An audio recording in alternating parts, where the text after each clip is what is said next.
Você já imaginou viver em uma cidade que já foi colônia disputada por piratas, capital de um império europeu e depois o coração do Brasil? Pois é, essa cidade existe e ela atende por um nome que o mundo inteiro conhece: Rio de Janeiro. Mas calma, porque a história do Rio não começa com praias famosas, samba ou carnaval. Ela começa com guerra, ouro, traição e ambição. Antes de ser cidade maravilhosa, o Rio foi um enorme campo de batalha.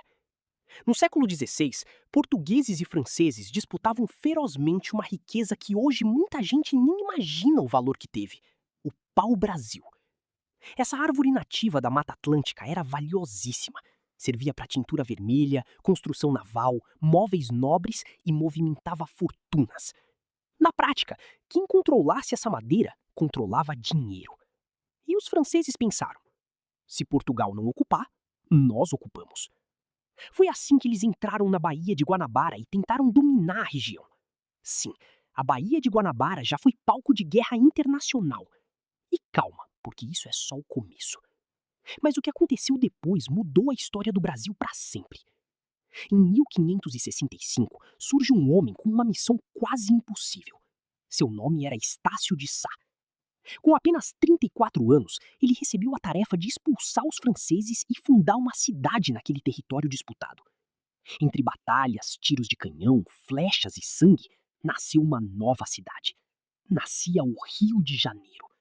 Sim, o Rio nasceu em clima de guerra. Mas ninguém imaginava que aquela cidade cercada por morros e mar se tornaria uma das mais importantes do planeta. Décadas depois, algo inesperado aconteceu. Começou uma descoberta que mudou tudo. Lá no fim do século XVII, entre 1693 e 1695, bandeirantes encontraram ouro em Minas Gerais. E isso foi como acender um incêndio.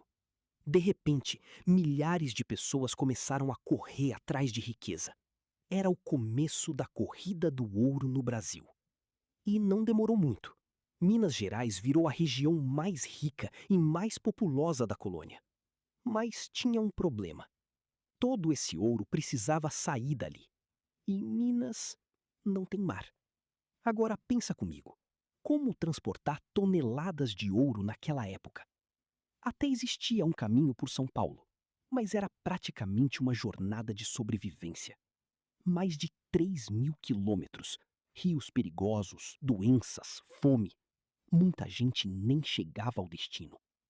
E é aqui que o Rio de Janeiro entra na história. O rio era o caminho mais próximo e mais viável até o mar.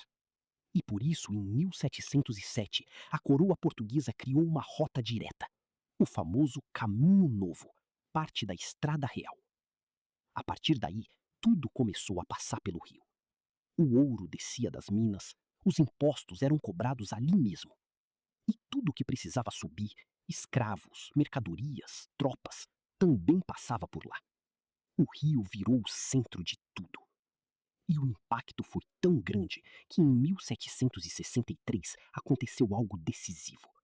A capital do Brasil foi transferida de Salvador para o Rio de Janeiro. E o motivo era simples: controlar o ouro. Minas ficou rica, mas dependente.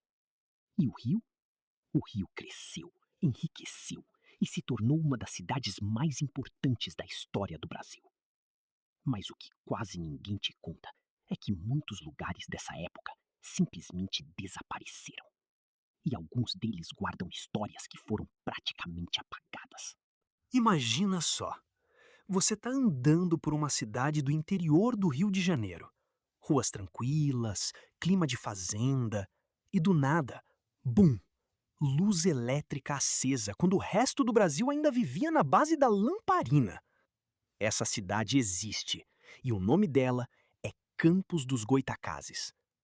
Agora segura essa história porque ela parece até roteiro de filme. Você provavelmente nunca ouviu isso na escola.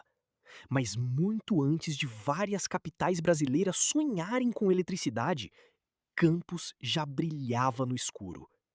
Sim, enquanto o Brasil ainda era iluminado por velas, Campos dos Goytacazes se tornava uma das primeiras cidades do país a ter energia elétrica nas ruas. E não, isso não aconteceu por acaso. Tudo começa com o ouro da região, mas não o ouro que você está pensando. Era o ouro branco, a cana-de-açúcar. Campos virou um verdadeiro império açucareiro, com engenhos que mais pareciam indústrias gigantes da época. Ali surgiram algumas das primeiras usinas modernas de açúcar do Brasil. Lugares onde tecnologia e produção em massa começaram a mudar o jogo. Era riqueza, poder, influência. E onde tem riqueza, pode ter certeza, gente importante aparece. E apareceu mesmo. A própria família real portuguesa passou por Campos.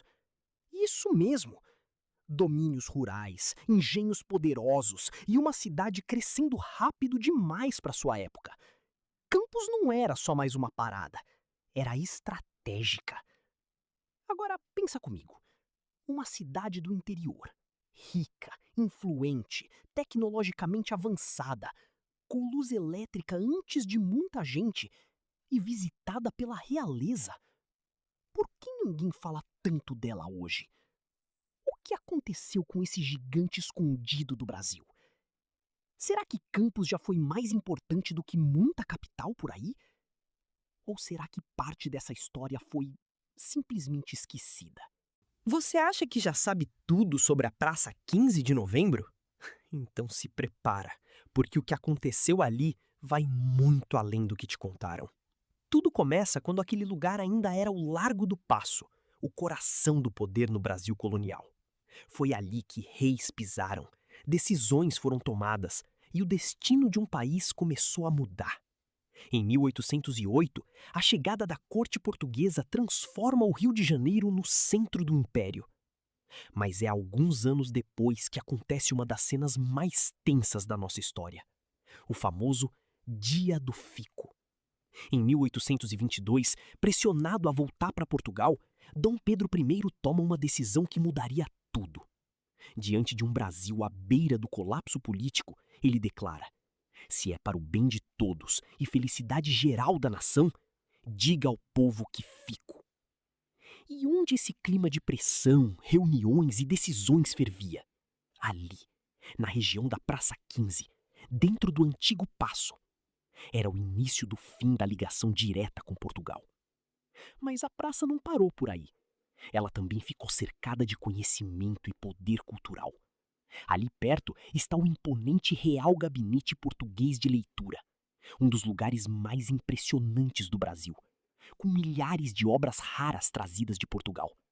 Um verdadeiro cofre de conhecimento, em meio a uma cidade que fervia com decisões políticas. E quando você acha que já viu de tudo, vem mais um momento histórico. O fim oficial da escravidão no Brasil. A assinatura da Lei Áurea aconteceu no Paço Imperial, ali mesmo na região da Praça 15. Foi ali que a princesa Isabel colocou seu nome em um documento que mudaria a vida de milhões de pessoas. Imagina o peso desse momento. Um espaço que já tinha visto reis chegarem, impérios crescerem. Agora testemunhava o fim de um dos períodos mais sombrios da história do país. E não para por aí. Em 1889, pouco tempo depois, a monarquia cai. E a praça, mais uma vez, estava lá. Silenciosa, mas presente. Vendo o Brasil virar outra página. Agora pensa comigo. Um único lugar, onde um príncipe decidiu ficar, onde o conhecimento foi guardado e onde a liberdade foi oficialmente assinada. A Praça 15 não é só uma praça. Ela é um ponto onde o destino do Brasil foi reescrito várias vezes. E talvez ainda existam histórias ali que ninguém teve coragem de contar. E para continuar as mais incríveis histórias do Rio Antigo, imagina só, um lugar que hoje é parque, cheio de árvores, gente caminhando, famílias relaxando, mas que já foi simplesmente a casa dos governantes mais poderosos do Brasil. Esse lugar é a Quinta da Boa Vista. E a história dele começa bem mais simples do que parece.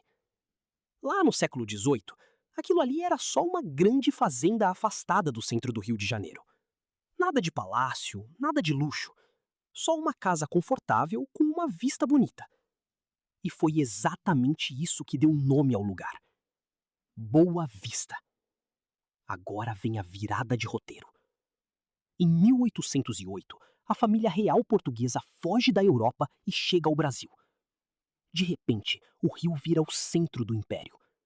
E o príncipe regente Dom João VI precisa de um lugar mais tranquilo para morar. Resultado? Aquela fazenda simples vira a escolha perfeita. E aí começa a transformação. O que era só uma casa vira um verdadeiro palácio. O famoso Paço de São Cristóvão. Com o tempo, o lugar fica ainda mais importante. Ali viveram figuras como Dom Pedro I e Dom Pedro II. Ou seja, decisões que moldaram o Brasil foram tomadas dentro daquele espaço. Agora pensa nisso. Um lugar que começou como uma fazenda comum virou residência imperial e depois se transformou em um dos parques mais conhecidos do país. É tipo uma evolução em 3 fases: fazenda, palácio, parque público. E tem mais. Durante muito tempo, o palácio dentro da Quinta abrigou o Museu Nacional, um dos mais importantes do Brasil. Um verdadeiro tesouro de história e ciência. Mas o mais curioso de tudo é isso. Você pode caminhar hoje por aquele lugar, tirar fotos, descansar na grama, sem perceber que ali já foi o centro do poder do Brasil. E a pergunta que fica é: quantas histórias ainda estão escondidas entre aquelas árvores? Ilha Grande. Paraíso ecológico no litoral do Rio de Janeiro. Patrimônio mundial da Unesco. Águas verde esmeralda. Mata Atlântica preservada. Praias que estão entre as mais bonitas do Brasil. Mas por trás dessa beleza, existe uma história que o Brasil tentou esquecer. Por quase um século, esta ilha foi prisão. Tudo começou em 1903, com a colônia correcional de Dois Rios. Em 1940, ela virou o Instituto Penal Cândido Mendes, o presídio de segurança máxima mais temido do país, o Caldeirão do Diabo. Para cá foram mandados os presos mais perigosos do Brasil. E também presos políticos, durante a ditadura militar. Entre os muros de Dois Rios, nasceram facções. Foi aqui, nestas celas, que surgiu o Comando Vermelho, nos anos 70. O presídio era o fim da linha, isolado pelo mar, cercado de mata fechada. Fugir era quase impossível. Quem tentava, enfrentava a selva ou os tubarões. Em 1994, o governo do Rio decidiu acabar com esse passado. O presídio foi desativado e implodido. Uma explosão controlada, para apagar o estigma de ilha-presídio e transformar Ilha Grande em destino turístico. Funcionou. Hoje, das grades e celas, restam apenas ruínas. Muros cobertos de vegetação.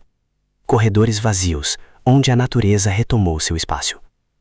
O que sobrou virou o Museu do Cárcere, para que a história não seja esquecida. Ilha Grande é dualidade. É castigo e liberdade no mesmo lugar. É prisão e paraíso dividindo a mesma paisagem. Uma ilha que aprendeu a cicatrizar.